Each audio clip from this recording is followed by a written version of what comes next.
G'day,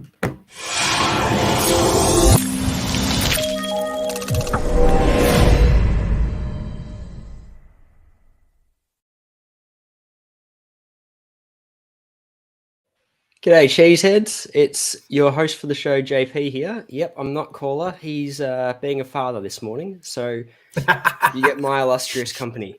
And joining me, I've got two fantastic guests.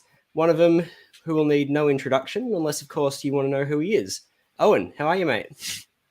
Very well. Very good. Excellent. Man, a few words. Love it. This is going to go swimmingly.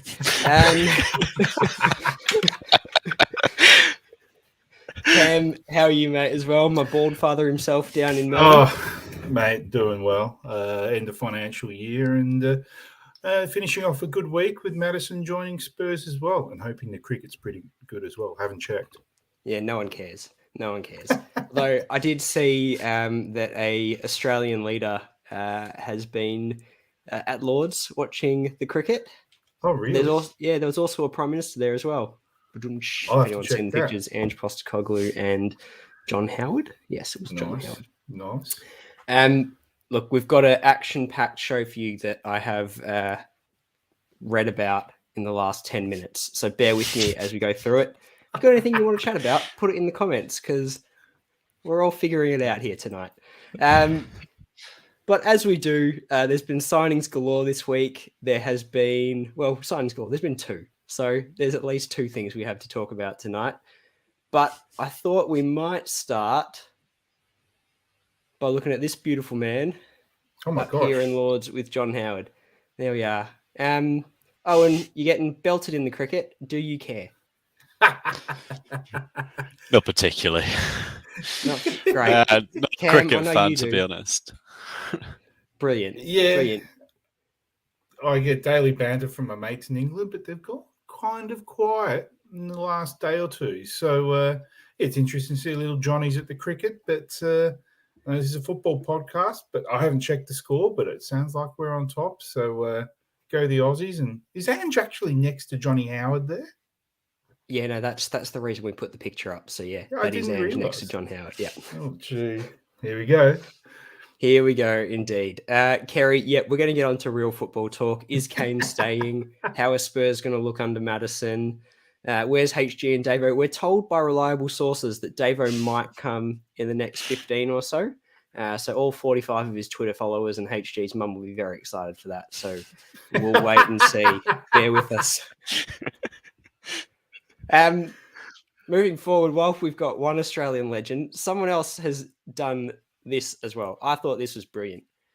Owen, if you've been in any situation before where you've had to carry beers to your mates, this just feels like the greatest Australian invention since the apple pie. Oh, I'm astounded, honestly. That is the best invention in modern history, and it should be everywhere. It feels so simple that it can't have taken this long for someone to have come up with. 100%. That looks beautiful. Anyway, beautiful things. We're moving forward. The big news this week, James Maddison has signed for Spurs. We've been linked with Matters for what feels like 3 windows now. Owen, how big a signing do you feel this is for us? Absolutely huge. I've only been a Tottenham fan for 6-7 years, following every game. And I haven't been this excited about a transfer, I don't think, because it's something we've lacked in our squad for so long. It's been, since Eriksen left, and even beforehand, his last 2 seasons, he really fell off. So this is like a void in our squad that has needed to be filled for such a long time. And everyone's known, we've been talking about it for the past 8 transfer windows, that this is the kind of profile we need. And now we finally got it. I'm absolutely, I'm really excited. Yeah, I think you're right. Like, since Eriksen's left, and it's been, every fan has been talking about it for the last 3 windows or whatever, that there's just this clear lack of a ball playing midfielder. So that we finally got it done, and it was like the best one available to us on the market, feels like we've taken a massive step forward. Arguably the biggest recruit since Clemson. I'll get behind that. I haven't been this excited about a player coming since Lo Celso. Cheapers. Oh my gosh. And we know how that worked out, so we can probably ignore it as well. But he has the potential to be really transformative to our attack. I think where we've struggled the last 2 seasons at least has been when teams have sat back on us and we've had to try and break people down. And we've got nothing on the edge of the box to provide that creativity. He does that for us. Cam, how do you see the attack shaping up now, and where does Maddison fit into it? Well, I thought Kulu, after we've chatted, Kulu would have probably come central. I don't know if Maddison goes at the 10 or plays slightly further back. I actually don't know because we've chatted about this. I thought Kulusevski, you said Kulusevski might go more central, but I'm not 100% sure because at first I didn't think he was an Ange player. We've discussed that, but he may well could be. Could be playing further back as an 8 and then run in, or is he a 10? Where does Kulusevski play? I still think there's signings to come, so I still think the squad's still clearly not settled. So I do think that there might be one or two other players coming in at different positions where it might affect the attackers lineup as well. And does Kane stay? I thought this is a good comment from Michael. He seems in his interviews quite excited to be here. How much of that do you think is him being excited to play for Spurs, and how much of it is the reported 170,000 other reasons weekly that he might have to play for Spurs? Owen, I'll throw to you.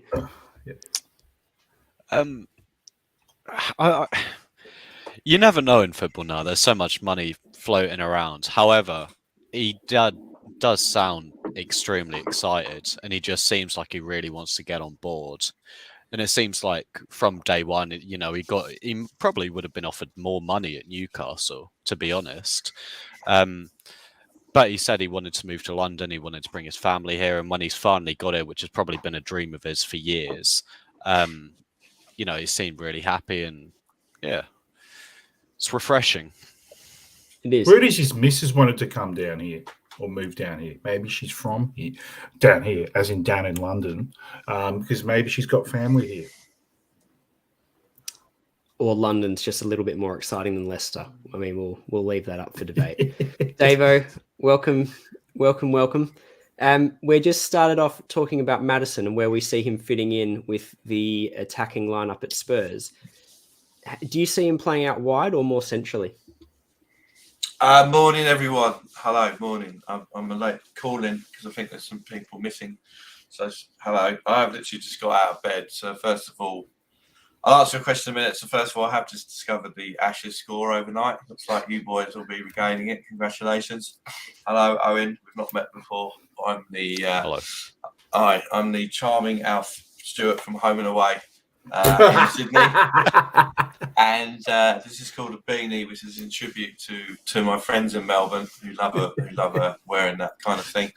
And I think it was interesting that you compared London to Leicester. It's a bit like comparing Sydney as London to Melbourne as Leicester. So having got those three jibes out of the way, lovely to be on. And as I said, it's a last minute call up for me, so apologies. So on Maddison, it's the first time I can remember us buying an established, ready-to-go player, 26-year-old, for a long time. And it is an exciting move. And I think before I came, I was just catching that it's the first kind of Eriksen signing. It's an Eriksen signing. And I think, Owen, you said that, Eriksen didn't really turn up for us in the last 2 years. You're a man after my own heart to say the controversial things in life. I'm not quite sure how he's going to fit in. I mean, the reality is, I would assume that he's kind of playing the number 10 role, and it's not a thing about Kane. I think he's obviously going to be the creative fulcrum. His assist record over the last 3 years, his goals record over the last 3 years. I am excited and delighted. As always, the cynic in me does wonder if we are going to be having a Bale-like summer of recruiting the Beatles before we get rid of Elvis. You know who Elvis is. That's good. I like that. And that's what they said. That was what they said at the time. It was Bale was Elvis, and that lot was the Beatles, and they turned out to be more like Cold Chisel. Sorry. So yeah, no, I think it's a. I'm slightly surprised he's joined us. I think it's the question that Newcastle didn't want him, and they went elsewhere. And also, my understanding is that his missus, as you said, wanted to go back to London, and therefore, what's his choices there? So Chelsea, Goons, or us, and he's come to us. So no, I think it's a great signing.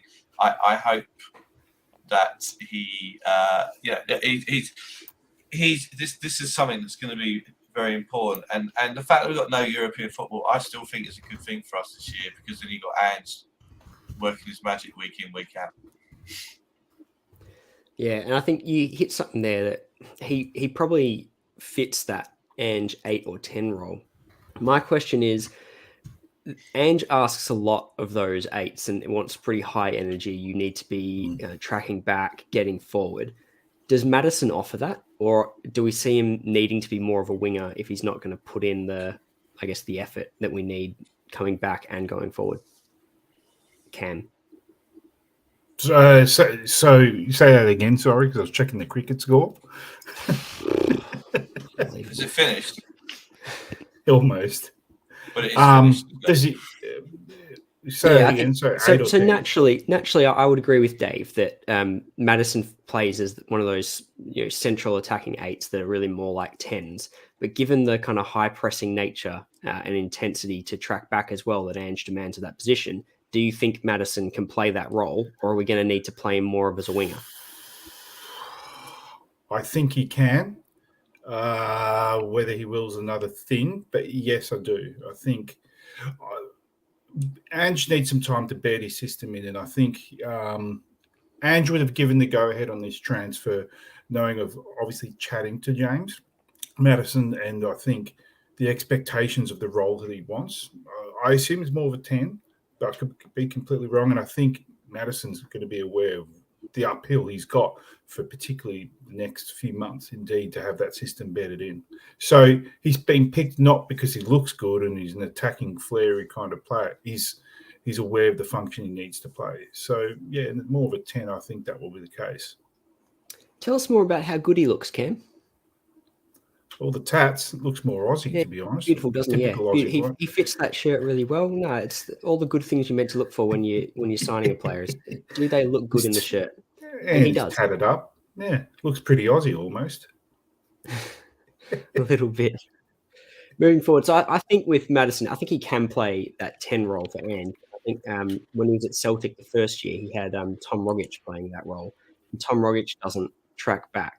He was unlocking the defenses, but the difference was he had Kyogo, Jota, Abada, and Maeda on the wings, who were just relentless pressers. And so my concern would be if we've got Kane and Maddison, who aren't going to give us as much press and as much tracking, then does the system allow for that? And I guess only time will tell. Yeah. But I think he's aware of what is the challenges ahead for him. Ange has obviously endorsed this transfer and has probably given him the lowdown that it's not going to be your typical role. You're going to have to work your guts off. Yeah. And by now, I'm sure we've all seen these pictures getting the family round at the club store. Glad to see that that's the first thing Daniel Levy has new signings doing is going and visiting the club store straight away. The important things. Get your friends and family to buy some merch. Do you think Maddison asked for a staff discount and Levy said, well, actually, your contract doesn't actually start till 1 July, so you're officially not a member of staff until then. I'm pretty sure he picked up the shirts and goes, "This all right?" And goes, "Yeah, it's fine. I'll just take it off your signing bonus." When he did that with, he did do that as Zagrove's owner when Modric. When he sold Modric and he said, "Can I have a shirt?" And then when they got the final bill, it was reduced to the cost of the shirt. No way. And probably you guys are way too young to remember a 70s sitcom called "It Ain't Half Hot, Mum," where there was this there was a short guy dressed in all khaki or something like that. James Maddison's rocking the ain't half hot mum look. I mean, I'm no fashionista, as you can obviously see, but I wasn't quite sure about that. But maybe you younger guys can comment on that. I have no comment on that at all. I prefer I not think, to. I think TV was like what the 80s we're referring to here. I don't know if I was born yet. Yeah, well, there you go. And I just want to, if you don't mind, just maybe we could discuss this quote here from Ange. Yeah, absolutely. If you haven't seen the quote, Ange had apparently a phone conversation with Maddison, and he said, "Whether you come or not, you'll see a completely different style of football under me." And I think the part that we're all loving is like that Ange is going, "Well, I don't need you, but if you want to come, I'd like to have you." And I like that we're not trying to convince players of the project, but that we're trying to go after players that want to come to the club. Dave, what were your thoughts on it? I loved it as a bit of. I'm not being funny here. Obviously, I'm never funny, but a proper Aussie kind of statement to make, which is, "Well, mate, this is what I'm going to do. So whether you come or not, I'm doing this." And I love that. That's the first time. That's a little bit of the old Martin Yole about that. This is like, I'm coming in. This is what I'm going to do. And if you come, and obviously, we'd love you to join us. And again, I think it's a great signing. But he's saying, well. And he put it out there, either you're coming or not. Either way, I'm going to be doing it like this. So this is my plan. I'd like you to be part of it. But if you ain't coming, fair enough. And I think there's a little bit of Aussie about that, And as a classic Aussie, of course, I can only say that. But I think it's great. It's a bit of the old mongrel about it. I think is the expression, isn't it? Straight to the point. Cool. Yeah, it's straight to the point, and there's no BS about it. You're in or you're out. So I like that. It's refreshing. I like that he's kind of put his marker down, hasn't he? And I think there was some question marks when he came in that people had around how he would deal with that kind of next profile of player in the Premier League as opposed to Celtic. And this is our first insight on that, is he's going, I'm not pandering to you. You come, you don't. This is what's happening. Get on board or don't. I'm not just going to kind of shy around and try and make you feel happy and pretty and nice new things and blah, blah, blah. This is what's going on at Spurs. Do you want on board? And I love it. Lots of nods. He's fair income. Let us know in the chat, how excited is that statement making you about the big man? The other thing we want to talk about, here are an illustrious set of former Spurs midfielders. You like some Modric, Dembele, Hoddle, Van der Vaart, Gaza, and I'm going blank, Ginola, thank you. Where do you think, and this is very presumptuous to start with, but based on what Maddison could be, where do you think he could rank in this set? Oh, that's a good question. The best. The best of the lot. Welcome, caller. Hello, caller. Is Skipp not on here for caller? Skipp's in a league of his own. 100%. I'll throw to you, caller. Where's he going to fall in this set? Look, let's be honest. He ain't going to be Luka Modric, is he? He's top right, Glenn Hoddle. Yeah. So, Who? He ain't going to be Glenn Hoddle. Glenn Hoddle. I can't see quite clearly. I think I need to turn the brightness up. There you go. That's better. He could have the same transformative effect that Van der Vaart had. That's what I would say. Yep. Owen? Yeah, I agree with that. Can't see him surpassing anything of what any of them did at Spurs, bar Van der Vaart. I think he could have a massive impact in the next 5 years, but we'll see. Yeah. I'd say it's probably above Van der Vaart, but the others they're pretty damn good. They're pretty damn. Don't think he could go above it, any of the other guys, but yeah, he could definitely have a big effect. So I'm going to be a little bit. You go on, sorry. No, you go. You go. I'm going to be a little bit controversial here. So you got those six players, right? I would argue that Van der Vaart, and also, even though he was great and I bloody loved him, Ginola, when they came to us, were probably past their peak. Yeah. And so that's that one. Glenn Hoddle top right. I reckon that's his last season, 86, 87. Childhood hero. He won't be anywhere. He won't get near Glenn Hoddle. Modric, I always thought that Modric and Kranjčar was like the Croatian Ardiles and Villa for us until some Welsh wizard called Gareth Bale took his place in the team. But I loved Modric. I think he's an absolutely fantastic player. I was more upset when Modric left than Bale. I knew they were both going to go, but Modric, what a player he really is. For him to win the Ballon d'Or in the year of Messi, Ronaldo shows how good he is.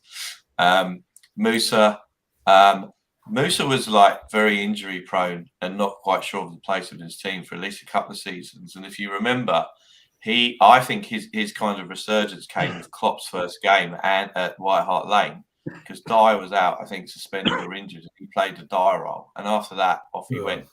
But his first couple of seasons, he wasn't. He was in and out and injury prone, and we got two to three really good seasons out of him. And then that when he lost the ball to Pogba in the semi of the cup was the beginning of the end. So I'd go. And Gaza, well, Gaza's Gaza. I mean, he won us the '91 Cup literally on his own. I know he got injured in the first 8 minutes, but other than that, he got us to Wembley. So I would say that I'd say statement there. No, but it's true. No, yeah, but okay. Look at that semi-final in '91. He just come back from a hernia operation. We got 60 minutes out of him, and we destroyed the Gooners in the first 10 minutes, and they were top of the league and lost one game all season. I know, right? But you said he single-handedly won us the cup when he played 8 minutes of the final. I'm just, not splitting hairs. He's a great player. He's on my wall. He's right behind me. The Wall of Fame. One of the walls.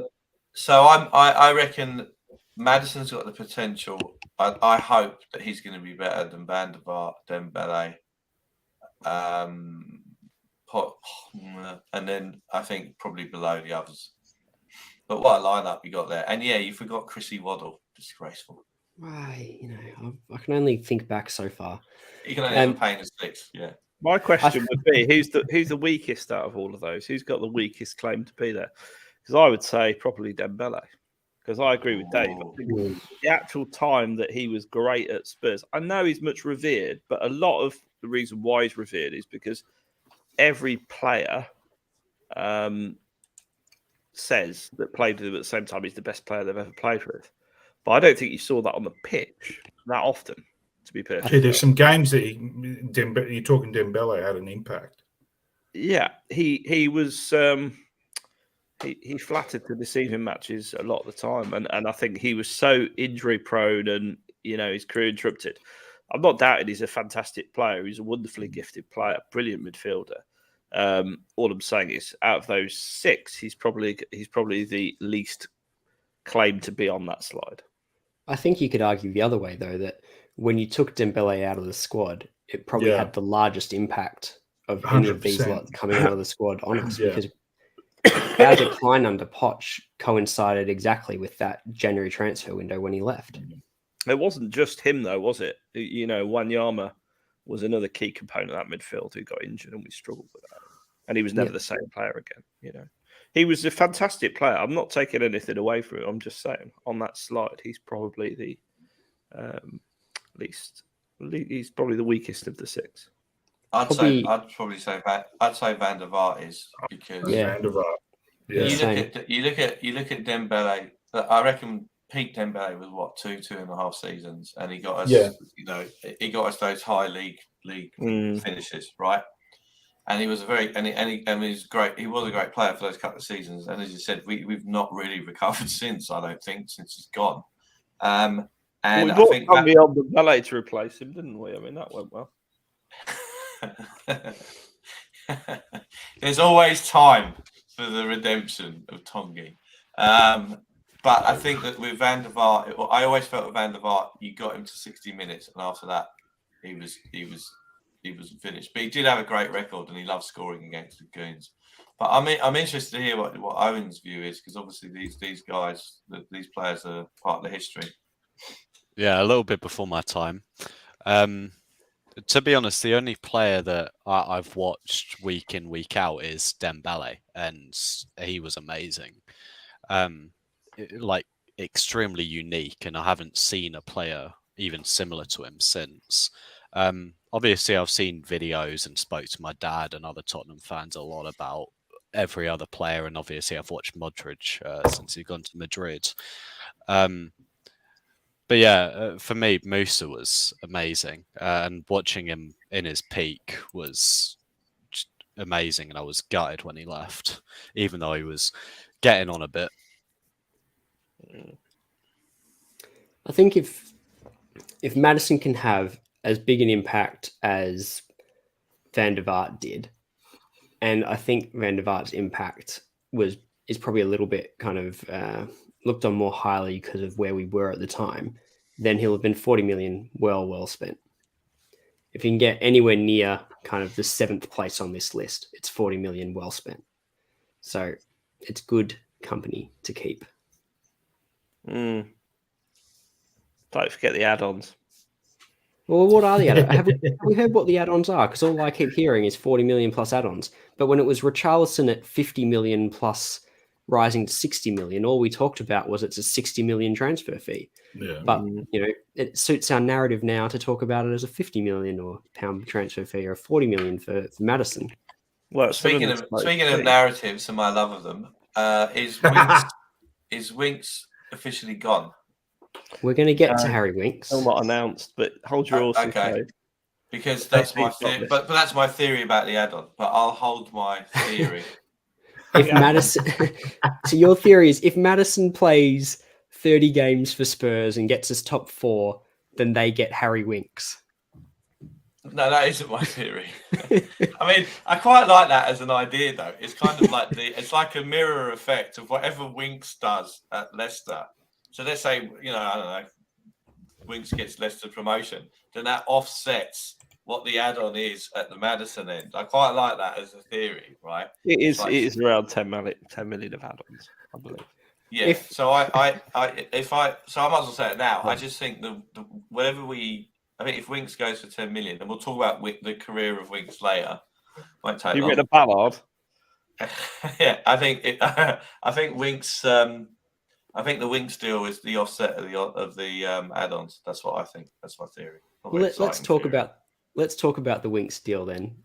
With Harry Winks going the other way, what is your position on Harry Winks, who I know you love so much, DaveO? No, not me. No, that's Caller's department. No. Well, I'm keen to hear your theory on Harry Winks and this transfer. Oh, I see. My only theory is that if Maddison's 40 plus 10 in add-ons, then the 10 million's going to, and then Winks is going to Leicester for 10 mil. I just think that's the offset of the 10 million. That's all. Not very exciting. I mean, in terms of my like or dislike or hatred of Harry Winks, that's certainly not my department. That's someone else on this panel's department. I like the idea of Harry Winks being the add-on, though. That makes me feel all warm and fuzzy inside. If we had, all right, here you go, Leicester. Here's your 40 million, and we'll give you Harry Winks. If we get top 4, then you can keep him. But if we don't get top 4, you have to take Ndombele. I mean, yeah, can't see him going for that, but yeah. Anyway, Owen, Caller, how are you feeling about the Harry Winks transfer? You must be heartbroken. Yes. Oh. Harry Winks is going at last. I am so happy to say. It is unfortunate that it didn't work out for him at Tottenham, but he was never really good enough. Jokes aside, I don't actually hate Harry Winks or anything like that. I would never abuse him like some people do on Twitter. What I would say is he was overhyped, overrated, had a couple of good games for us, and most of his career in the Spurs shirt has been very average. He does the the Scott Parker turning in a circle, but poorly, and can only pass sideways and backwards. His best game was against Real Madrid, but the whole team played well that night. So you kind of get carried away with that. I think he'll do well at Leicester. If I'm being really honest, I think he's a good quality player. So I think in the Championship he'll do fine. I think it's quite a smart signing for him, to be honest, because it's a relatively small transfer fee. They've got someone who's he's got. The joke is he's got more England caps than Maddison, and they're not too far apart in age, I don't think. He should do well there. And I wish him no ill feeling whatsoever. But from Spurs' perspective, great business. 10 million quid. Thanks very much. And it's homegrown for a homegrown. Yeah. I think that's an important thing as well, as we've probably held on to Winks in the past because he was homegrown. And we're now getting the opportunity to move him out because we're upgrading on that position. Just quickly, we've had a super chat. Love from India. Love from all of us as well. Thank you. Super chats are live. If you want to get involved, do your thing. Do so. And it's lovely that the cheese room is now going to get known in India as well. So please spread the word in India. We'd appreciate it. Imagine our subs going up. It'd be fantastic. Yeah, I was going to say, we've got a few million. Please do that. It would be fantastic. Yeah, please spread the word. Owen, Harry Winks. Is 10 million a bargain for Harry Winks? I did not expect 10 million for Harry Winks. If he went to Serie A or stayed on lower end Prem team, 10 mil you'd think sensible to an extent. But a Championship team, I saw him going to a Championship team from when he started failing in Italy last season. I thought, you know what? Take 4 mil, 5 mil and just run. Take the money and go, because he's not going to do us any good. He's just lingering in our squads, doing nothing. Yeah. And if he didn't leave this window, he's just going to go on loan again. And we'd be sitting on a wasted talent. I think, again, as Cooler said, I think he would do really well at Leicester. I think they've just appointed Pep's assistant coach. They're going to play attacking football, which when we did play under Poch, I think Winks' best seat. Well, he had 2 brilliant seasons under Poch when he broke through. I think if he can get that attacking football back in him, in a side that are realistically going to dominate the Championship, I think he'll do really well. And he's Tottenham through and through. Came through our academy, so I'd like to see him do well. Yeah. Can players look better in systems that suit them and look rubbish in systems that don't? Are we being harsh on Harry Winks because we've put him in systems that systems that just don't suit him? No. Is he a Premier League player, or do you believe he's just not of the level? No, he's not at the level. Tell us how you really feel. Caller? Well, no. I think, the systems, I just don't think he's been suitable to, and I think physically he's been shown up as well. There is talent there, but I think it's limited to only maybe a limited amount of systems. But I do think he's stayed around the club for too long. I think playing on the continent will probably personally develop him a fair amount, and he might have learned a thing or two playing in Italy that we don't know about. So I do think he was around the club a tad too long and actually needed to be loaned out when he was younger to actually probably cross-skill him just that tad more. But yeah, his time's up. We're looking past him, well past him anyway, in terms of various midfielders, and we've got a ton of them on our books. So the time was up. He's got talent there, but it needs to be executed in a different system, and it needs to be around a different culture and surroundings to develop. Yeah, I'd agree. I think there's no denying that he's not of the level that we want. Could he have developed into that? Possibly. I think we didn't do him any favours with the way we went down the managerial routes and the path of football we tried to play, but he was never going to be a first 11 player for Spurs. He could have maybe developed into an all right rotation option for us, but all the best of luck to him. He's a Spurs boy. He's come through the academy. I wish him all the best at Leicester until he plays Spurs, in which case I want him to fail miserably. Yeah, boo him. But we won't have to worry about that for at least a year unless we draw him in a cup. Because, Foxy's never quit. Oh, they did actually. Oh, here we go. So, cool. I'm interested to know, right? I mean, he is one of your bête noirs, like Clement Longley is mine. So I'm interested to know, why is there that deep-rooted dislike of him? Is it because you thought he was a potential threat to your boy Oliver Skipp, or is there another reason? I mean, this is a genuine question. Which is the entire reason you phrased that question the way you did, so you could compare him to Oliver Skipp. Why don't I like Harry Winks? I just don't think he's good enough. It's not that I dislike the guy. I don't dislike any footballer. I don't know any of them personally. I find like human, behavioural traits on social media quite disgusting. How can you hate someone you don't know? You might get upset with him as a footballer, but it's completely ridiculous because you don't know what he's like as a human being, and I'm sure he's a nice lad. But fundamentally, I didn't think he was good enough on the pitch.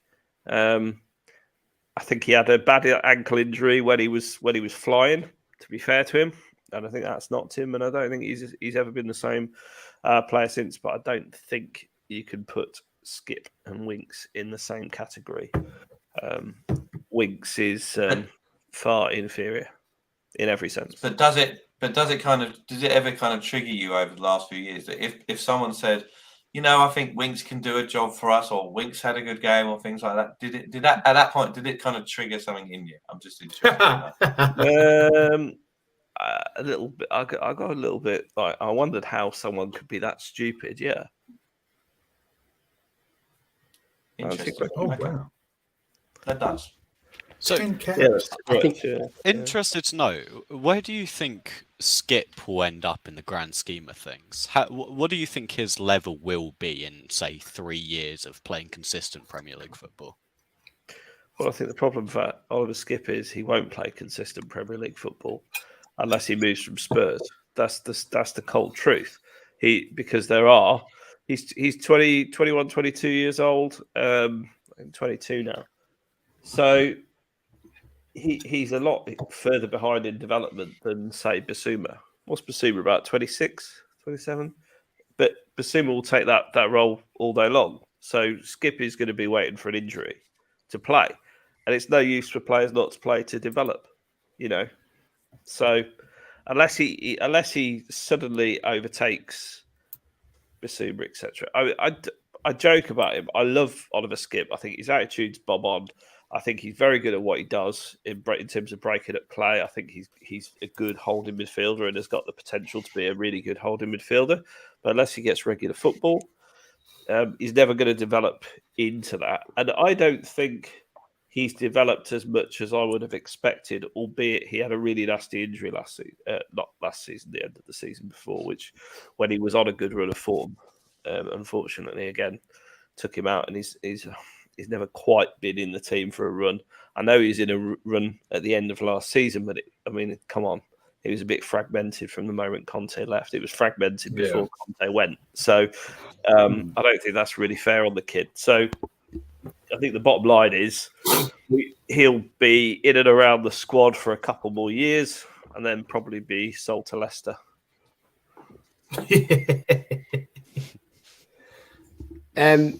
Just quickly, another super chat from Shubham. Look, the best way to support the pod and join other like-minded Spurs fans is to chat with us on Patreon. What a segue. What a segue. Beautiful segue. Done it. Beautiful. Caller, do you want to tell us all about the benefits of the Patreon chat? Well, Cam's holding one up there, so you get a mug, a t-shirt, and all that jazz. What else comes with it? Oh, a pin badge. Lovely pin badge. But I personally think the biggest benefit of Patreon is being part of that community. So there's 80 odd patrons in a chat group, which we only let you in if you join. But it's a fantastic community. They do ticket share in there. They do transfer chat. Next manager chat's always fun because that comes around at least once a season. You can watch. It's going to be a dead chat for the next 4. My boy's here to stay. You can watch along with your favourite Cheese Room podcasters, YouTubers, because they're all on there. We're all on there. So and converse throughout the game, so you get different people's opinions. But it's just a really nice to have lots of like-minded people in the same place. On top of the chat group, there's we do discounts with in partnership with Football Prizes, our main sponsor. There's prizes at the end of the season for Fantasy Football League, which we run. We run a predict the score. And Seb's really good at the predict score. It's really good fun. So it is good. And of course, we take people from Patreon and get them onto YouTube as well. We like to hoover up the talent in there. And we can make stars of all of you. Look at all these Absolutely, social media influencers that we have now. They've all got their own agents and egos. It's a nightmare. Some of the egos. Wow. But yeah, Patreon, I would urge you to go check it out. Patreon.com/Cheeseroom Podcast. It's only £3 a month. We've frozen it. It's inflation busting. It's not gone up. Wow. Despite our overheads going up. And look, ultimately, it's a great chance to be part of the Cheese Room community. So I would recommend that. Ticket share is really useful as well, because a lot of patrons help each other out with tickets and things in a safe environment, rather than looking for spares on Facebook or stuff that I know people do. So for half the price of a pint, less than half the price of a pint at the stadium, you can join. There you go. Is that enough information, Cameron? Cameron? JP. I got my Aussies mixed up. We're all the same down here, really. Pretty much. I think one of the things to flag on Patreon is we're a very international community on the Cheese Room. So no matter where you are in the world, you'll probably find someone who's awake and wanting to chat Spurs in the chat. And I can attest to waking up to hundreds of messages every morning. So it's a good place to be. Continuing with the topic of hey, we've got a new member. Well done. That's a YouTube membership. YouTube membership gets you custom emoji priority on reading out. So yeah, welcome to YouTube. But if you're interested in Patreon is separate. So check it out. I had to get a drink of water. My throat is sore. Well, we'll move off from Harry Winks then and talk about another mooted outgoing. Someone who's definitely splitting the fan base. Pierre-Emile Hojbjerg. Owen, where do you sit on Hojbjerg? Are you keen to keep him? He's been a kind of ever-present part of the team for the last, since he joined under Mourinho 3 seasons ago. Where do you sit on Hojbjerg? I think he's a great system player. So he was brought in by Jose. He's obviously the Jose player. He was built for Jose's system, and obviously his 1.5, 2 best seasons were under Jose. And then Conte, again, quite pragmatic. He likes his midfielders to sit back quite a bit, defend, get really into the game, and not do too much else, which he was really good at. However, I think he's going to struggle under Ange if he stays. And, I think this window, unless Kane goes, he is our only valuable asset, and he's, to be honest, our only sellable asset this window. So if we can get, as it says there, 45 mil, We've got Harry Winks as a sellable asset, apparently. Somehow. Yeah. So if we can get 30, 40 mil for him, I would happily take the money and run. But he has been great for the past few seasons. I don't understand all the hate around him. He does frustrate me sometimes, and I'm sure he does everyone. However, he's been good. Cam, he's been even kind of pretty divisive amongst Spurs fans. There have been fans, I remember at the start of last season, saying, get him out of my club. He's not good enough. But then he was also our second highest goal scorer until Sonny found some form at the back end of last year. Have we been kind of playing down the impact that Hojbjerg has been having on the club, or do you think that he's been good, but he has his limitations and it might be time to move on?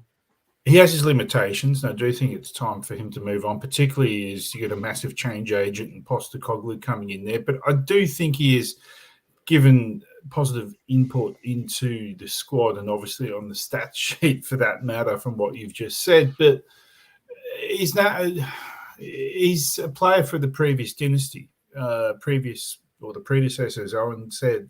And I just think, and some people call him flappy hands and other people call him other things, but I don't think he's going to be compatible with the new manager coming in his system. So I do think it's time. How much we can sell him for, I don't know. But he does work in some systems and not in others. And I do think Ange has a way and style of doing things. And I think PEH might enjoy the sun of Madrid a bit more than the clouds of London shortly, hopefully. So on Hojbjerg, if you don't mind, JP, I just want to. I think I just want to reflect the Twitter debate about him. If you don't mind, if you can indulge me for 1 second. So Altu Cop posted 9 hours ago. My least favourite Spurs topic by far is Hojbjerg. You get fans who thinks he's so bad he should be sold for 10 million.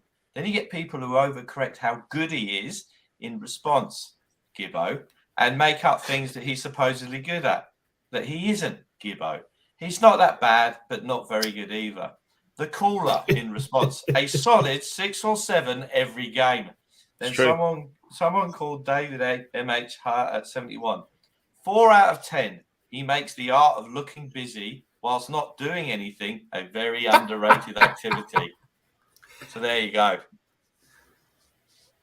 Cooler, do you want to justify that 6 out of 7 every game? Yeah, he is. He's generally solid. He doesn't make many mistakes because he doesn't pass the ball in any sort of adventurous angles. He's like a worse version of Ollie Skipp for me.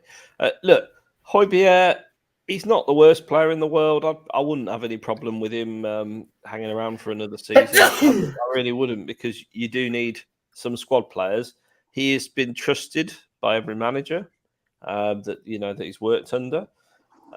Maybe because the rest of the midfielders are rubbish, but and he shines for Denmark in a good Denmark team. So is he a bad player? No. Do I think if we get 25, 30 million for him, we should let him go? Absolutely. And if Harry Winks is worth 10 million, then I think that is probably what he's worth. Yeah. If we sell Hojbjerg, are we short in midfield? Do we need to bring someone else in? No. Because you got Bentancur coming back, you got Sarr, and you got Skipp. So there's Bentancur's not coming back for the start of the season, though. So you got Sarr. Well, according to him, Skipp. he is. That's a good question. Okay. Or well, even if we go there, we got Bentancur, Bentancur, Sarr, Skipp, Bissouma, and Maddison. So that's 5. Bissouma's as good as a new player, though.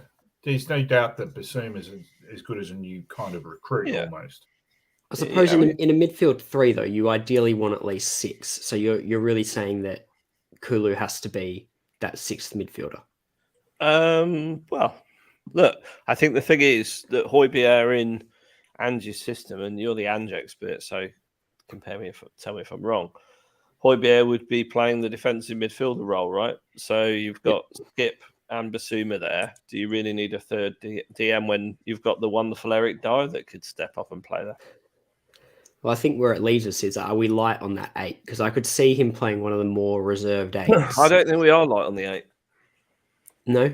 Because I think Kulu gives you the extra man. I think you can bring Kulu in and put Richarlison out wide, and Kulu's played that role before. And actually, I think he would do quite well there. And this is the other one, Alfie Devine. I'd like to see him give him a shot as well. Absolutely. I think he could be really well and do really well in one of those 8 roles. Hojbjerg, the trouble is for Hojbjerg, I don't think he's a 6 and I don't think he's an 8. Yeah. That's the reality. His specialty is a 2 in midfield. His specialty is waving his hands around. But... Yeah, I mean, when I reflect on Hojbjerg, when he joined us, we had the central midfield partnership of Winks and Sissoko. So when he turned up, we were like, fantastic. Oh, yeah. And I know a few Saints fans, and they were really happy with them getting Kyle Walker-Peters. They really like Kyle Walker-Peters. And we got Hojbjerg. And so my view on him is under the Nuno, Conte, and Jose, then that kind of system he's going to thrive in. I just think he's one of those people who you work with who make a great demonstration about how hard they work. And look at me, everyone. I'm really long hours. I got a lot on. But you're describing Steve Diver there. Is he the cheese who's flappy hand? I'm not answering that one. He's. But when you look a bit deeper, well, what do you actually do, mate? And some of my highlights of Hojbjerg, I mean, do you remember the Villa away game towards the end of the first season of Conte when he turns around and starts shouting at someone in the wall and they chipped the wall and nearly scored because he wasn't looking? The old West Ham game last season when he was moaning and flapping around about his boots, and then West Ham scored the equaliser from the throw-in. You know, I'd genuinely before the World Cup. Genuinely, before the World Cup, in all seriousness, I thought he was in some of the best form of his Tottenham career. He was. Assists, goals, he was. And then since the World Cup, he's been bloody awful. But he's been played to death. And the other thing I'd caveat both him and Skipp with, really, is that players tend to do what the manager, who, by the way, has been a complete psychopath at Spurs for the last 18 months, tells them to do. So a lot of people go, you know, the biggest criticism I see of Skipp is he's very basic, very safe. Well, yeah, he is, because that's what he's been told to do. Yeah. He's scared shitless to give the ball away. So is Hojbjerg. And I think it's hard. This might be a lot for some people to get their head around, but it's really hard when you've got a manager who is that defensively minded, that what all he wants them to do is play square, play back, play square, play back. He's not looking for creativity from them, because in Conte's system, creativity doesn't come from those positions. So I do think there's an element of we need to see them in an Ange system, if they hang around, to really judge what they can do. It's difficult. You know, it's horses for courses. We think they're ultra defensive minded and they offer nothing going forward and can't pick a pass. We can see about that, because actually in fits and starts, both Skipp and Hojbjerg have picked, you know, very good diagonal balls, a couple of nice through balls. I seem to remember Hojbjerg picked apart a defence a couple of times last season with some lovely passes. So I do think it's a bit simpleton-like to go, they're a bit basic when you haven't seen them in the only system you've really seen them in is Mourinho's and Conte's, which is pretty similar. Yeah, no, I'd agree with that. The other outgoing we probably have to talk about, and we hope he's not outgoing, or maybe you do hope he's outgoing, but the rumours that Bryan coming back with a second offer for Harry Kane. Owen, do you see Bryan as a good option for Harry Kane if he was to leave? And if Bryan did come in with an offer that Daniel Levy would think is acceptable, would you sell him, or would you run the risk of him walking on the free? See, I think Bayern would be a great option for him to go out, score ridiculous goals, win trophies. You know, from a personal career perspective, I think he'd do well. And when I saw the David Ornstein tweet when it first came through and nothing had been said about it before when that bid came in, I went, oh shit, looked at the price tag. Obviously, that's not happening. I don't think they will have the money for him. And then, you know, there's contrary reports more recently that he's just been building a house, you know, for his family to move into near Chelsea's training ground. You know, and this isn't me saying anything about Chelsea, but he's building a house in England, relatively close to Tottenham, for his family to live in the long term. So I think buying for him as a player be great, but I don't think it will happen. I think if he goes, it will be a contract expiry.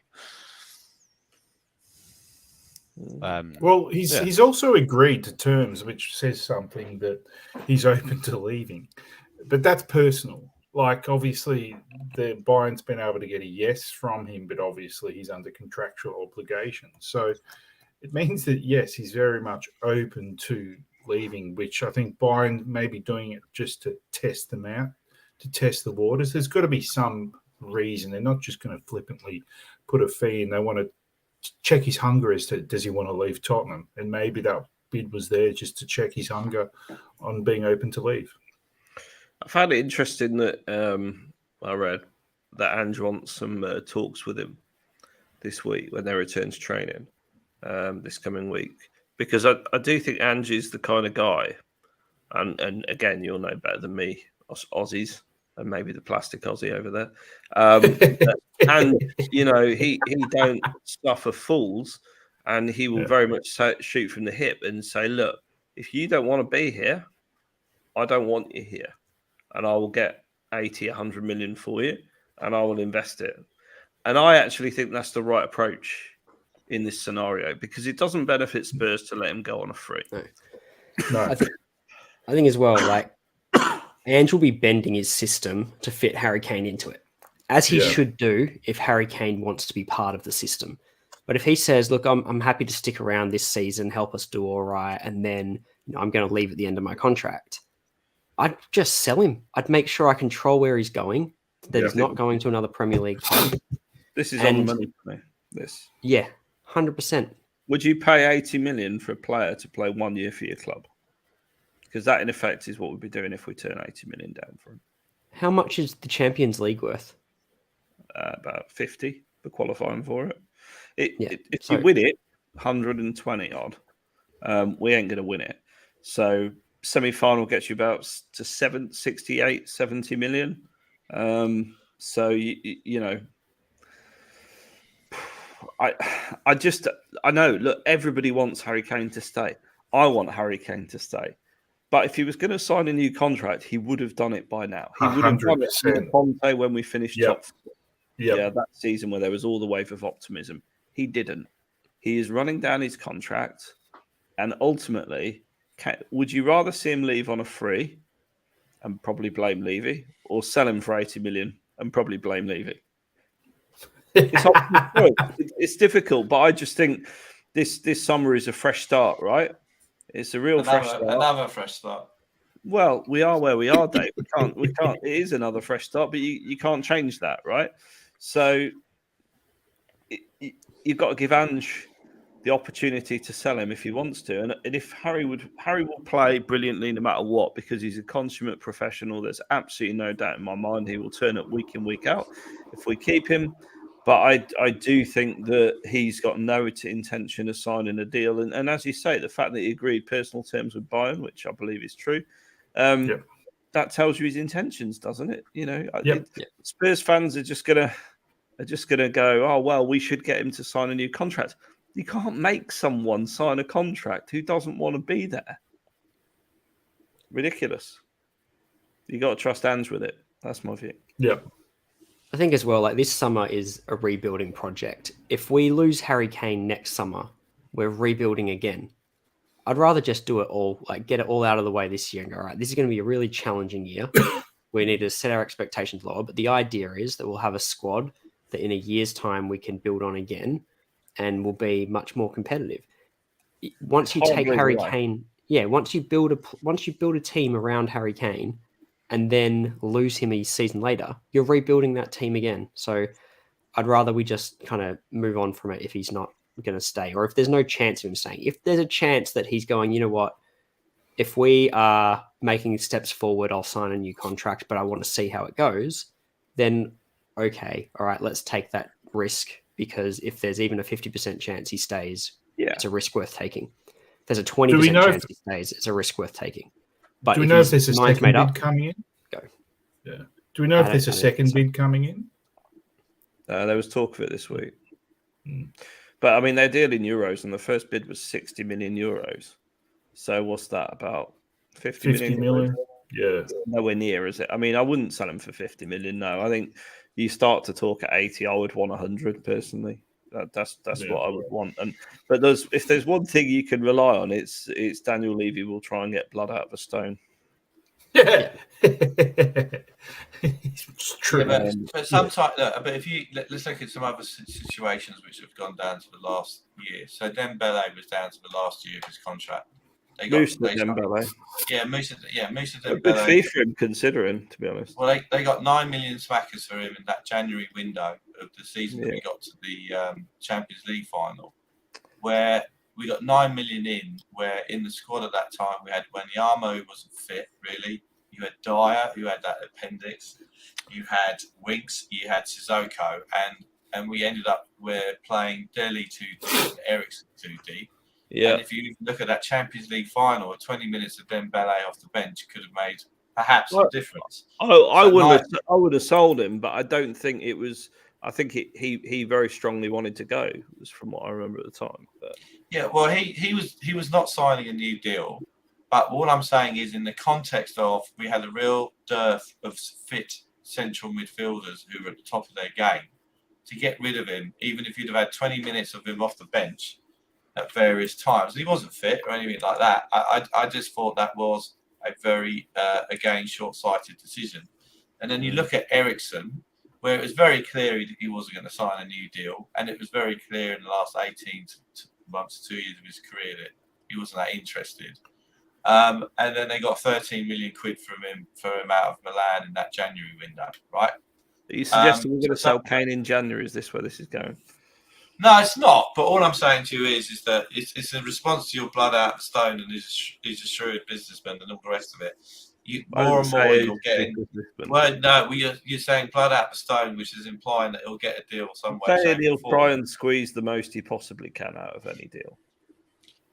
His leverage is significantly diminished now. It's all, okay, hands up. 2 years ago, I argued with Caller and HG that if City came up with that 150 or whatever, we should sell him 2 years ago, because we were at the new rebuild at the time of the era of Paratici.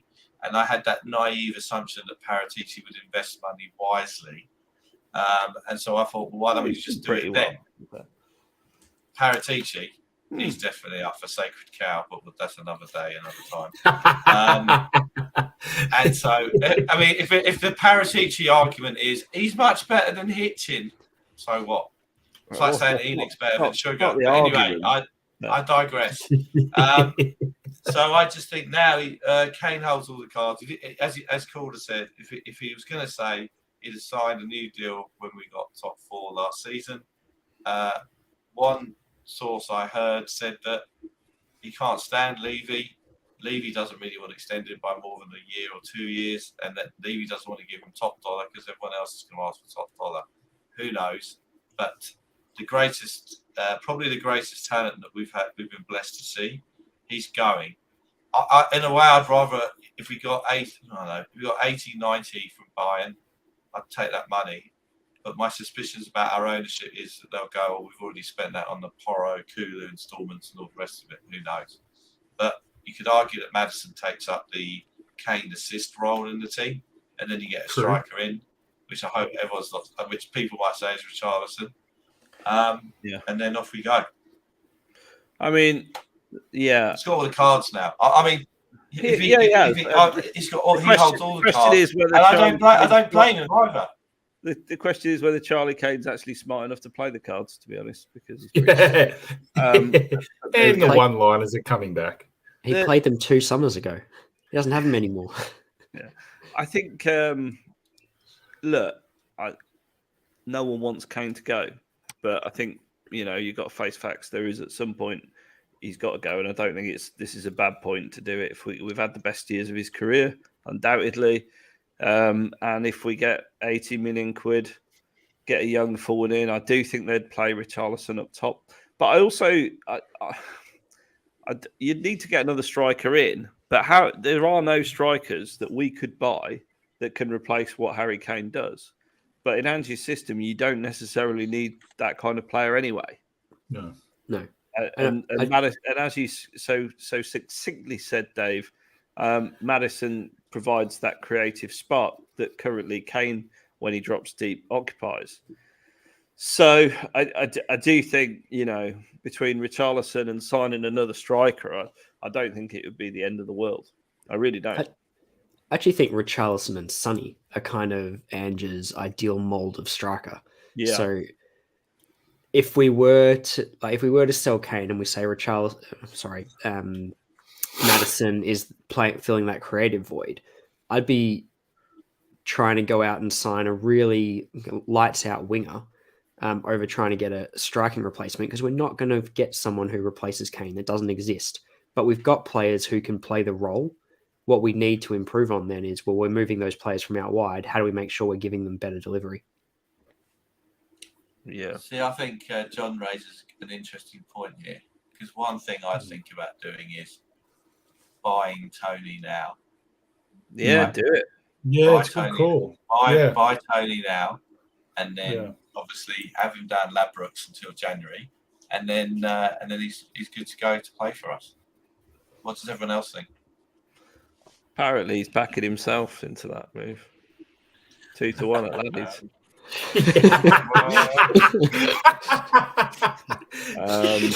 But look, I mean, jokes aside, I shouldn't laugh about it. The guy's apparently got a gambling addiction, so it's not right. A massive gambling addiction. But he's a good forward who will score goals in the Premier. He's Premier League proven goal scorer, isn't he? Yeah. And there's not that many of them around, and it's definitely a step up to Spurs. He would almost certainly want to come, affordable. Like it would be a good shout. I think there's plenty of life after Kane. I think you can get a goal scorer in. I don't think it's a problem for about half what you'll make on Kane, if I'm being really honest. So it's not. Brentford will ask a lot, though. They will, but they're not going to be asking for 80 million. Ooh, what would you put the price on Tony? 50 would spring to my mind. I think they'd take that as well. 50 in the midst of this suspension. I think 50 now gets it done as well, because or you could wait till January, sell Kane in the January window. Job done. Perfect swap over. Yeah, I don't know. We'll see. But there, I'm not as worried about Kane going, knowing that Angie's actually going to attack the goal. Because what we've relied on for the last 3 years is moments of brilliance from our world-class forward. And basically, we won't be doing that moving forward because you will have goals in this team from midfield. You will see people actually attacking the penalty area. So, there you go. He's not that young either, Tony, is he? He was, 27, 28? Yeah, 27, 28. He's taken a while to get where he is, but he's been doing it for 2-3 years now, hasn't he? And he looks a very good player. Obviously, England international. You name me another player in the Premier League who's going to knock you that many goals in. Yeah, I mean, I'd be inclined to give Richarlison and Son that position, and then we talk about pathways into the first team. We've got two strikers that were highly touted coming out of the academy in Troy Parrott and Dane Scarlett, and whatever's happened with their loan spells. Yeah, maybe this is the way we start doing that and creating an opportunity for them to come into the team and say, look, it's not going to be the next 2 years. You've got to give minutes off the bench, haven't you? You've got to get them training with the first team, minutes off the bench, if they're ever going to make it, right? You'll play at least 20 minutes in each of the cup matches, and you'll get a couple of games throughout the season this year. The idea that next season you become more of an impact sub, and the season after you start challenging for one of those positions. And I think if you've not signed big on bringing someone in, obviously we've signed big on Richarlison, that becomes more plausible. I think Richarlison can. I've seen the chat. People think Richarlison can't play none. I think he's more than capable of tapping the ball in the net from 8 yards, which is what the AND system is going to give you more and more of. I think he's a good forward, actually, and I think he plays there for Brazil. He's shown what he can do at the highest level, international football, and he's going to have service. He is going to have service this season. So, the difference is he going to be as clinical as Kane? No, because nobody is. Nobody is. In world football, you've got your Lewandowski, Messi, Ronaldo. He's in that class of player. You're not going to get another Harry Kane for another 50 years at Spurs. It's just not going to happen, more than likely, unless we're incredibly lucky. So I think Richie's more than capable of doing the role, and I think you've got goals in Son as well, haven't you?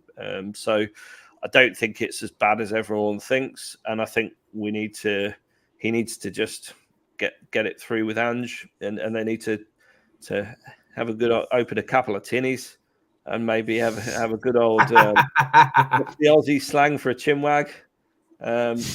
Chew the fat, mate, and spit it out, and come to a conclusion with it, because the longer it drags on, the more painful it's going to be for all of the Spurs fans, and the optimism that we've got right now will fizzle out if we don't, sell with enough time to replace. And I suppose that's the key thing for me. they could open a can of Forsters together. But you don't drink downstairs. I mean, we all know Australians wouldn't give a Castlemaine 4X for anything else. Well, let's move on away from this very depressing Harry Kane chat into things that we know are happening. Incoming, Vicario's joined from Empoli. We've talked about this a lot over the last week or so. Owen, you happy with this signing? Oh, absolutely. I mean, I didn't know about him until a week ago, but it looks really good. And classic YouTube Spurs fan. He's rubbish. Actually, I've looked into him, and he's decent, this lad. Yeah, I'd never heard of him, never heard his name, didn't know who he played for until it was basically he was on our doorstep. But I've done a little bit of research, watched him a bit, and he looks really good. I think that there's things about his game that concerns me. I've seen certain clips where he does, what Ramsdale did in his first season at Arsenal, where he did the theatrical, pointless dives and accidentally created opposition chances. He tends to do that a little bit, and I don't think his distribution's at the level that Ange will be requiring from a goalkeeper at the moment, but he's young and he will get better with time, especially, if he's got a brilliant defence around him, which is looking more likely by the day, which is nice. Yeah, I'm excited. It's anything's better than rotation of Lloris and Forster, or whatever his name is. DaveO, Ange said that he's come up the way that he came up in his career. Had to work hard from the bottom to get where he is today. His reaction save against Roma was a thing of beauty. I've been doing a lot of research on him as well. And by research, I mean, I looked at a 6-minute YouTube compilation video. I liked what I saw. I did see that he has a tendency to parry the ball in front of him a lot. Does that scare you if we can't fix this defense? Well, I mean, the triple save that you talked about, which I looked at as well, the first save was the parry straight out back into the danger area, which in the last couple of years of Hugo is one of his specialities, right? So speciality.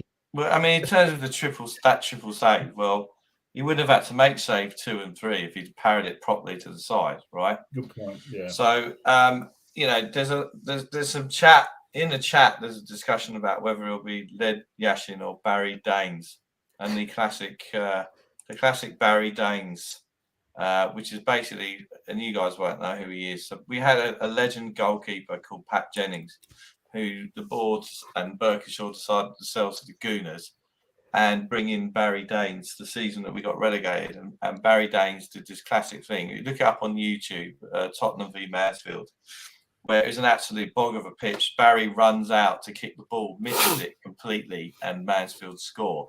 And then Hoddle does a fantastic free kick to save the day. This is what I said last week when I was talking about this, right? So Raya, 1 year left on his contract. The asking price was 40 million. So as we sit here now and we look at Raya and we look at Vicario, we know that Raya is settled into the Premier League. We know that Raya is Premier League proven. We know that Raya, I think he counts as homegrown. So we know that. We sat here now. We know that we got Raya in. There's a very higher possibility that he will be a good goalkeeper for us. With the gentleman coming in from Empoli, we know that he's had a very good season in Serie A. I think he's called up to the Italian squad, and we know that. But that's all we do know. We don't know if he'll be suited to the Premier League. We don't know if he can settle in London. We know that in terms of, you look at the probability of it being a success, sat here now versus Raya, you'd say that Raya has got more chance of being a success at Tottenham. And as we all know, the goalkeeper is an extremely important position in the team. What I would be miffed about is if it's decided that he's actually a bit more. He's going to be like mixing it up and rotating with Forster over the season, and he's a slightly more expensive Golini. because we don't want a slightly more expensive Goalini to replace Hugo Lloris. So that's my point. So a lot, the usual debate on Twitter and all that, the other. But Brentford asked for 40 million. We wouldn't pay it. I don't know whether we went back in with a better offer and have a deal, unless he's brought this guy in and Forster will go at the end of the season coming up, and we get Raya on the free next season. But I just don't think for the goalkeeping positions you can have stopgaps. We've seen it with someone like Casey Keller and stuff like that. It's too important. And just on the old Bristol Rovers reference, so Jeff was there, and then the home game that season, we beat them 9-0 at home. That was my first game at Tottenham. Tottenham 9, Bristol Rovers 0. It's been all downhill from there, has it? How old's Vicario? I think he's 26. So it's almost a peak age. Yeah. Look, I don't think that we've signed a backup. I think he's a good goalkeeper from what I've seen. The talk about him out of Italy and from experienced goalkeepers as well is that this guy could be the real deal. So I've got no issue with us, if Brentford weren't playing ball, going, you know what, stuff it. We're going to go. We've got another option ready to go here. We're going to act on it. I actually like that we've been decisive. We haven't mucked around the window, tried to get another 5 million off, and then we end up paying what they wanted anyway. We've got decisions that we need to make in the rest of the squad. We like this other goalkeeper. We're going to take him. It's a new direction for Spurs. So I'm happy that we're doing it. And all the deals that we're doing this year, and you can, Jed Spence aside, argue the same last season, is we identify the player we want and we went and got it done. And quickly as well. I think Maddison, it was kind of confirmed that, we were definitely in for him. We were going to have a bid accepted. And then 2 days later, it's done. So yeah, I'm liking what we're doing at the minute. Moving on to other incomings. We've got a coaching staff update this week. So we have Chris Davies, Mile Jedinak, Rob Birch, Ryan Mason, and Matt Wells will make up the coaching staff. I know we spoke on this on Wednesday, but Cam, Mile Jedinak, someone that the Premier League knows, but not a lot of people will know from a coaching perspective. Return of the Jedi. What do you make of this appointment? I was surprised when I saw Jedinak as one of the staff members there. That came out of left field, and just got a track record of bringing in apprentices, or like your Harry Kewells and your Muskets at previous clubs. He's definitely going to keep the tempo. Look, Jedinak's got a lot of leadership. Look what he did. You can see at Crystal Palace. So you can see that he's clear in leadership and probably maintaining tempo and the locker room in a good mental state, which, let's be honest, over the last couple of years, we do need.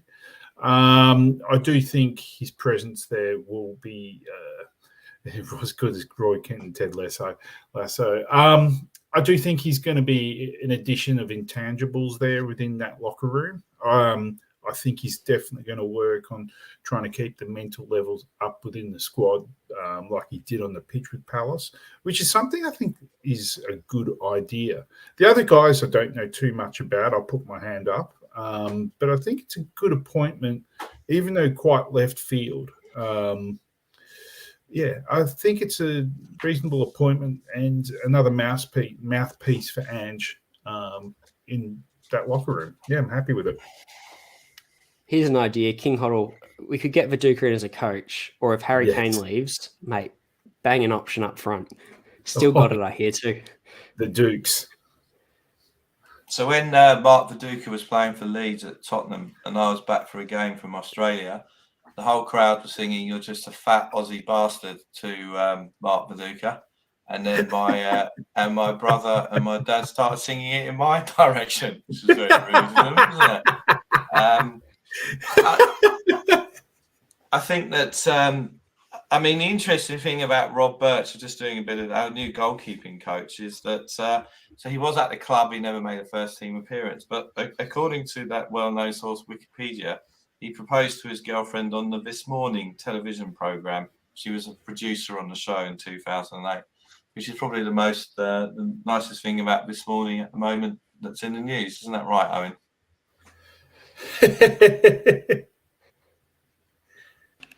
Sorry about that. Completely zoned out. Pardon. Don't worry. We were just talking about this morning. But we'll move on. I've never seen a more clear "I wasn't looking" reaction in my life. Brilliant. That's the first ever. That's the first ever no look on the cheese room. It's a Royale special. Yeah, you execute. Don't worry, Owen. Lots of people zone out when I speak. Anyway, it's something I'm well used to. There'll be a Twitter compilation out 15 minutes after the show for everyone who wants to see Owen's great moments. But yeah, I think we should clip that up and send it out. We'll spare you any more blushes and we'll move forward. The defense is next up for Ange and the recruitment team, being pretty heavily linked to Nicky van de Ven. I saw VDV and got really excited that we were trying to sign Van Dijk. I don't know why, because those initials don't even match up for that. But Van de Ven, I've done a little bit of YouTube scouting again. Seems all right. Wouldn't be complaining about him. Seems better than Dier. Cam, any thoughts? This is the position I'm very interested in, the centre back. So I've read up on Tapsoba. He sounds like a proper great defender. I wouldn't be surprised if other clubs are sniffing around for him as well. Van de Ven, I'm going to put my hand up and say I haven't done too much study on it, but I want to know if we're just going for the one or if we're going for two defenders and putting the cash out for two, because I'm most scared of the current state of centre backs in an Ange system, considering we need fast, agile defenders, of which we don't really have any at the moment. Well, Cameron, all of Spurs Twitter can tell you that Spurs are definitely in for two centre backs. I guess the question is, are we in for both Van de Ven and Tapsoba, who is the other one that we've been linked quite strongly with? The good news is we seem to have cooled our interest on Longley, which would make you think that it is both Van de Ven and Tapsoba. DaveO, with Tapsoba, they're suggesting could be prices. I'm seeing anything between 25 and 60 million being touted. Van de Ven, they're talking about around about that kind of 20-25 mark. Do you think we're in for both of them, or is it one or the other and we'll go cheap like a Longley deal for the other one?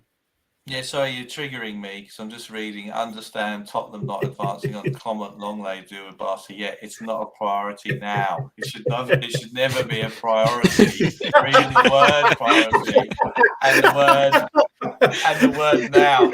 And hang on. Oh, Jesus. Here we go. Excuse me, our producer messaged me to say that I was to remove you from the screen as you had domestic.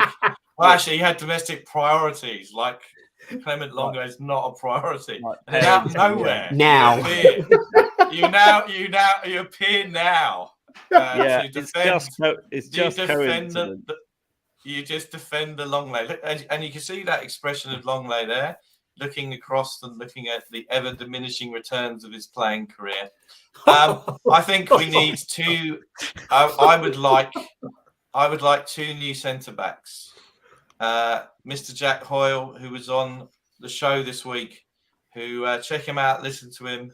And if you're driving down the west coast of America in a truck, he has got the best FM radio voice of all time. So listen to his silky tones when he's on. He made a very good point about Romero, is that if we sign two centre-backs, give Romero some competition for his place, because Cutie Romero does that. Hang on, if I say the L word again, does that mean he appears back on? I mean, is that how it works? It's unbelievable. Whisper it quietly. There we go. That's unbelievable. I think I've got to go. She's waking up again. It's a nightmare. Right. See you in a bit. All right. Anyway, what was I saying? I would like us to buy two new centre-backs. Okay? So two new centre-backs who are... Come on. Look, let's look at this from Kerry. Okay?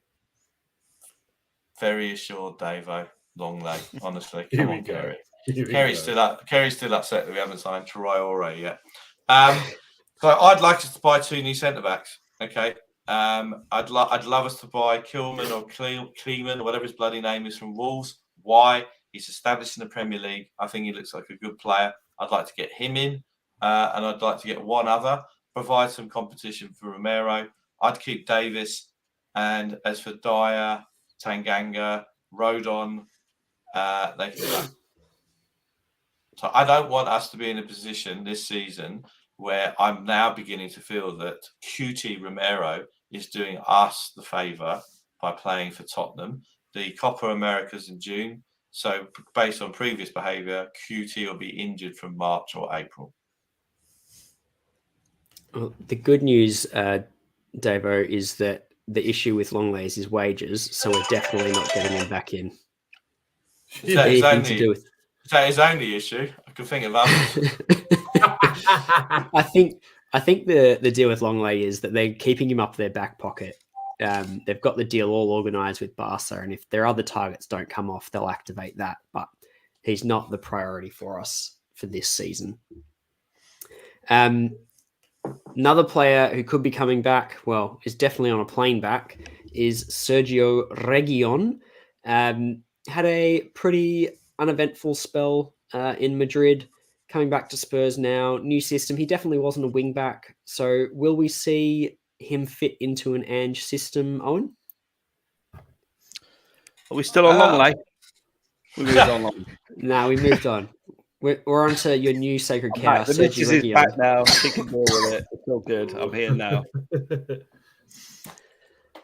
No, I think Reggie's a more traditional Ange kind of left back than, Udogie would be, or some of our other options have been so accustomed to playing left wing back. I think having Reggie around probably wouldn't be a bad thing. Again, moving him on would probably be the best option. But if he stayed and if he wants to get involved in pre-season, if he can establish himself, I don't see why not. Because I thought in a back four under Jose, especially his first season, he was amazing.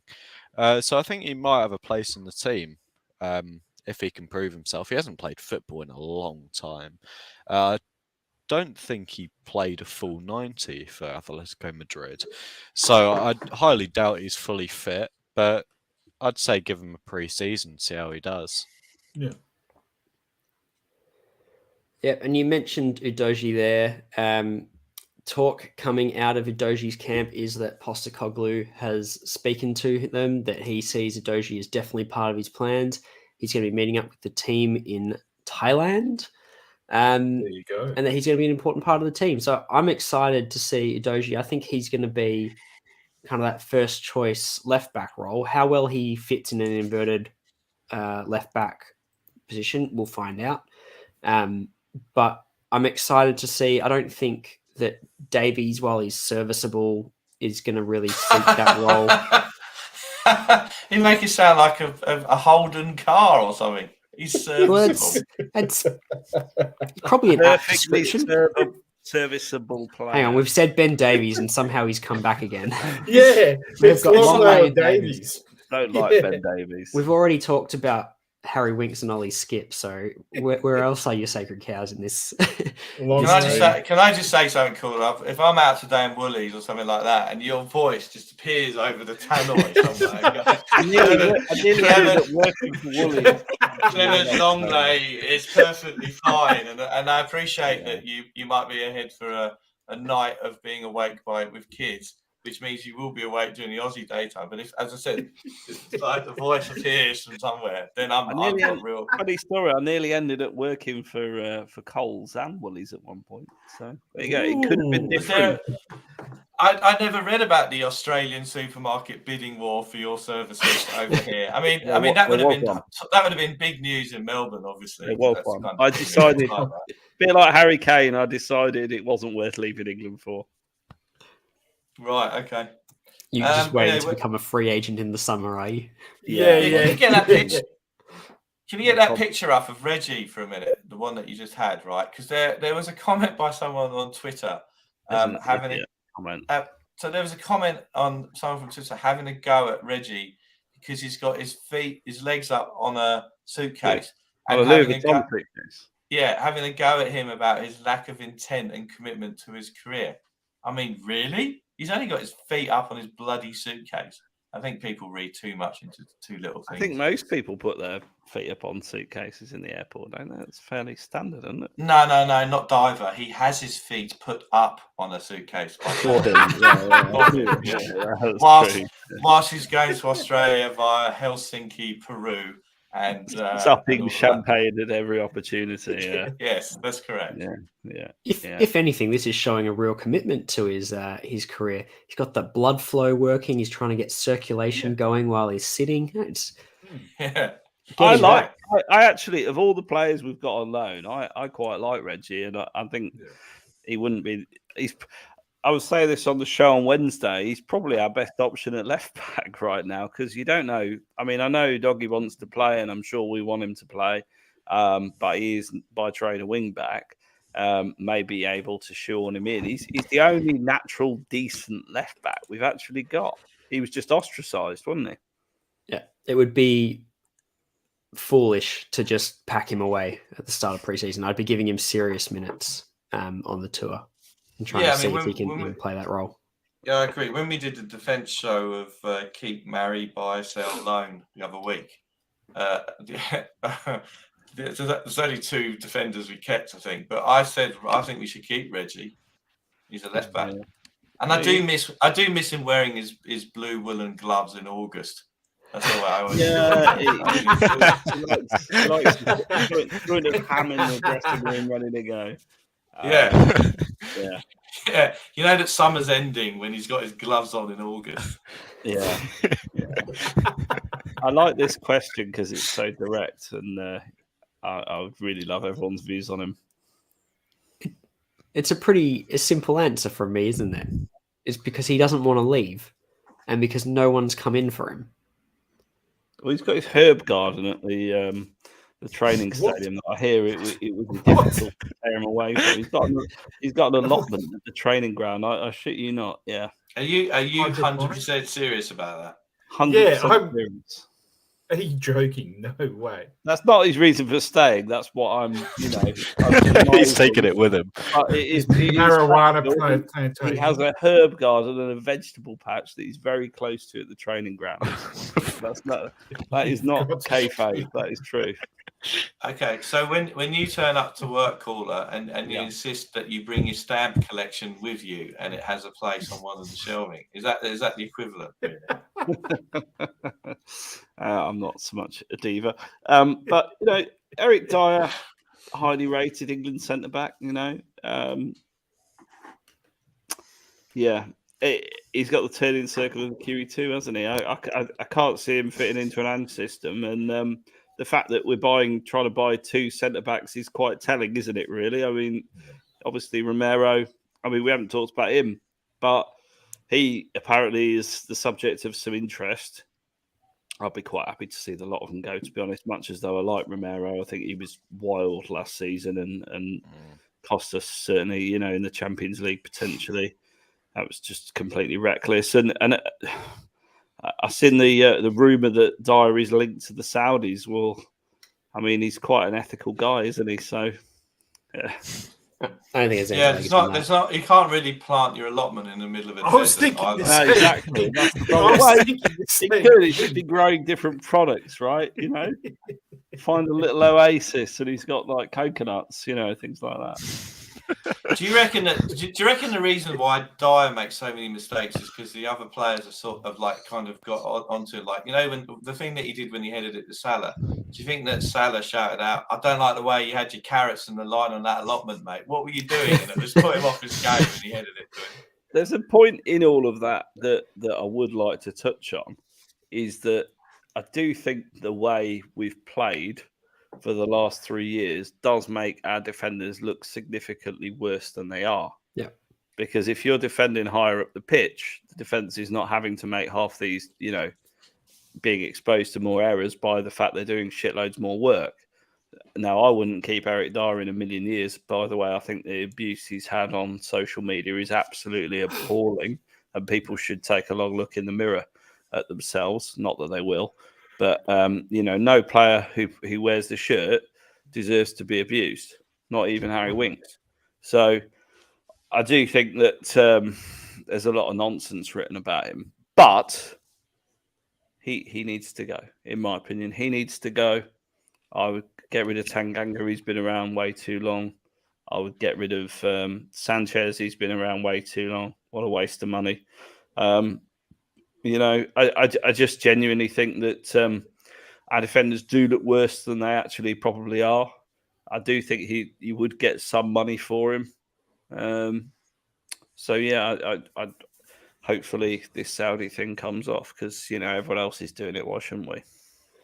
The problem with that though, Caller, is if you get rid of Dier, Sanchez, Tanganga, you need to bring in 4 new centre backs. Well, And look, well, do you though? you do. 4. Well, who else? Oh, you could get away with 3. Thank But you. That's what the reality is, 1 or 2 of them will be knocking around the club. I would imagine Dier will be knocking around the club. The only thing in the favour of selling Dier is a bit like Kane. He's got 1 year left on his contract. Yeah. So, you know. Dier has has he got 1 or 2? There's 1, I think, after this season. In this is his last season. I think. I might be wrong. Dier has contract exit written all over him, I think. Like, we'll be happy to hold on to him and let him go for a free next year and just have him around the squad this year. And I'm all right with that. Stay. Yeah. Fundamentally. You can't, you know, get rid of someone that wants to stay unless you terminate their contract, which requires their consent. Yeah. And if he doesn't consent to it, you can't tear up a contract. So can't very well make a football player redundant. This is contract terms at 101 from the caller. Next week, he'll be looking at the law of negligence. Well, it's true though, isn't it, Dave? I mean, like the way people talk. I mean, they all play Football Manager and they're all bloody experts, but really they know absolutely the sum total of nothing about it. As do I. But I'm not simple-minded enough to realise that that you can. But you sound so much. But you sound so much better talking about it than others, though. That's the difference. Well, I mean, the fact that you're right. I mean, the fact of the matter is my law degree, Dave. You know, but yeah. So the fact that he's got 1 or 2 years left, we're not sure. He's got an allotment. He's not very good. Let's move him on, and that's about it. Yeah, that's my summary. Yeah, that's a summary. I think we go into the case for the prosecution rests. I genuinely did not know that he had allotment until tonight. So that's going to stick. That will stick. You know, it is. Yeah, it's got an allotment. It's true. Does he grow coriander in that allotment? Yeah. It tells a lot about the man. He's a coriander man. He's all right. I believe he's got a herb garden and a little bit of an allotment going on at Spurs Lodge. Yeah. Can I ask a question? Can I ask a question to Owen? If Owen, hopefully you might hear this bit. Is it your dream on a Friday night to be hanging out with younger middle-aged men, older middle-aged men, or middle-aged men talking about allotments and things like that, and thinking, "What the fuck am I doing here?" Honestly, I think I'm losing my mind, but I'm having the time of my life. He's been into the allotment earlier to get him through this. but it's right. Anything is better than James. Joe Roden. We forgot about Joe Roden. There's another one. Yes. There you go. Plenty of coverage. Well, here's a question then for you, Cam. Would you prefer to have Eric Dier or Joe Roden backing up a new centre back next season? Or Clement Longley. Or Clement Longley. Yeah. I'll go with Roden. Yeah. I think we haven't really had a proper opportunity to see Joe Roden. I don't think that he's quite the mould of an Ange centre back, but potentially an option that isn't Eric Dier. And if you think quite cynically about it, and if we are looking to make as much money as you can, well, then you sell the players on the last year of their contract, and you keep Joe Roden and you sell him next year.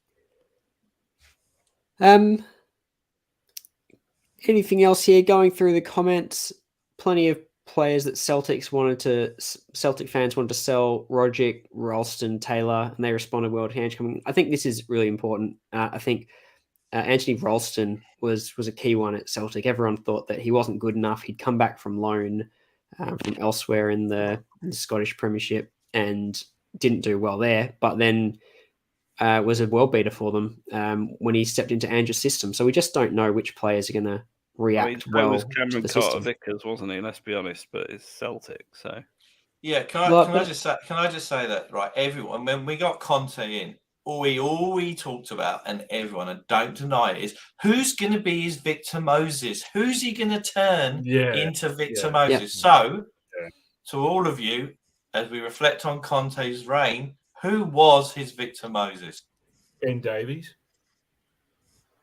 Interesting. He was okay. He was slightly better. You've just summarised Ben Davies in a sentence there. He was okay. That is Ben Davies's entire Tottenham Hotspur career, and that is how he will be remembered. He was okay. We had earlier. He's perfectly serviceable. The previous comment. He's a Holden. Yeah, I he's used, a Torre. I used to say that about. Was it Matt Doherty? I was wrong there. All right, Ben Davies is more serviceable than Doherty. Yeah. So come on, who's the Victor Moses? We're all struggling here. Look, I don't think that it's as much I don't really understand the question. Why does that have to be one? Because the question was in the context of three players. That was Roderick, Ralston, and Taylor, the group of solicitors at Celtic or something that Ange improved. Then I talked about Moses, and then if we're sat here this time next year and Tanguy Ndombele is one player of the season, then Ange's powers are just way more amazing. If Clement Longley is back in the French team as the captain and he's put in the policy, I will be like, wow. I mean, I'd be happy for us to have Longley on the bench over Dier, wouldn't you? Not at the expense of getting in our first choice centre back. Shouldn't be. It's like a £8 million transfer. Or whatever. Yeah, but if Levy haggles over £8 million for Tapsoba, for example, and doesn't get him because of it, because he also wants to get Longley, then I'd rather we just stuck with one of the options we've already got for a year and get Tapsoba. I think if we really wanted Longley, we would have got him by now. You know, if he was Levy, we all know he's Levy's kind of fullback kind of plan. But I think if he... if Levy thought, oh, you know what, if he's going to come and sit around on the bench all season, I've got my targets, he would have came by now. So I don't think he'll sign. I think that deal was dead, thankfully. I think the problem with Longley is he's on such humongous wages for his level of ability at Barcelona. Why would you pay that? That would be the issue. It would only be if Longley wanted to play and took a substantial wage cut that we would get Longley to warm the bench. But you do need a squad of players. You can't, all well and good having a good first 11. But we saw it last year. We were cruising quite nicely before Bentancur got injured, weren't we? Yeah.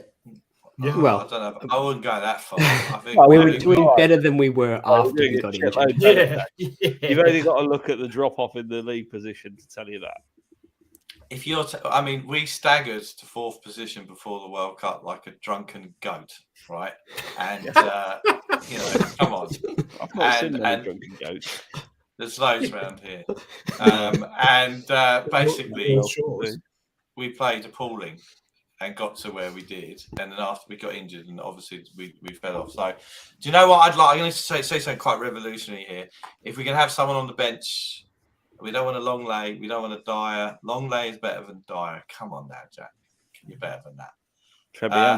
I'd like to see someone who's in the academy system or the youth system. He sits on the bench and maybe give him a go.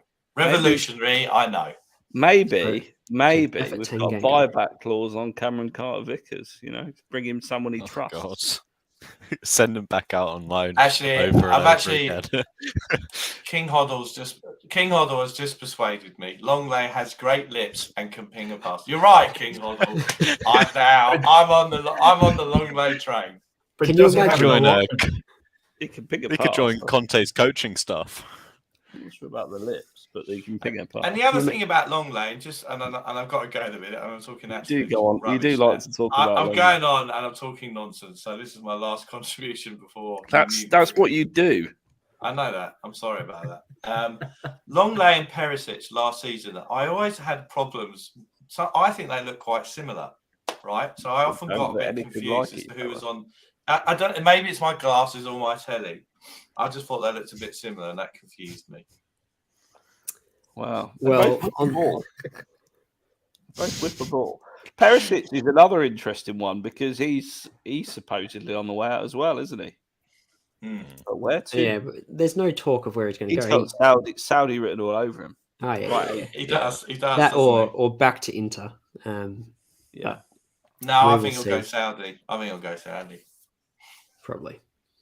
Mm. Well, we've been going an hour and 45 minutes, and DaveO either needs to go for a run or rob a bank. Or I'm not quite sure which it is, but Neither. No, the Dave. beanie's not giving it away. Or make an allotment. Making I'm- an allotment. There we go. I'm going to the supermarket where I'm expecting to hear callers' words across the panel. Clermont, what I'm long leg. Long Lane aisle 9. Yeah. Thanks very much for having me on. I've got to go. I've got to finish off packing up this place. And sorry for talking nonsense, but I was a last minute call up and literally got straight out of bed. That's mine. What's your Well, normal? thanks for joining, DaveO, and thanks for everyone getting involved in the comments. It's been a lively chat today.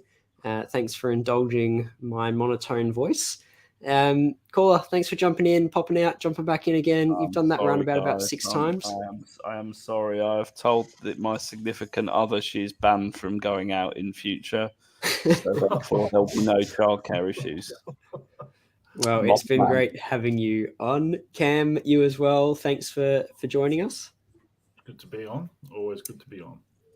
And Owen, other than your momentary lapse of consciousness, it's been great to have you as well. My pleasure.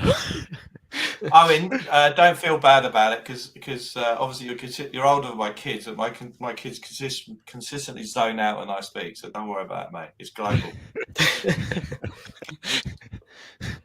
Right. Well, it's been a great show. Thanks all for coming here and listening to us waffle on for an hour and 47 minutes now. We'll leave it there and come on, you Spurs. Come on, you Spurs. Come on, Spurs. Come on, you Spurs. Come on, you Spurs.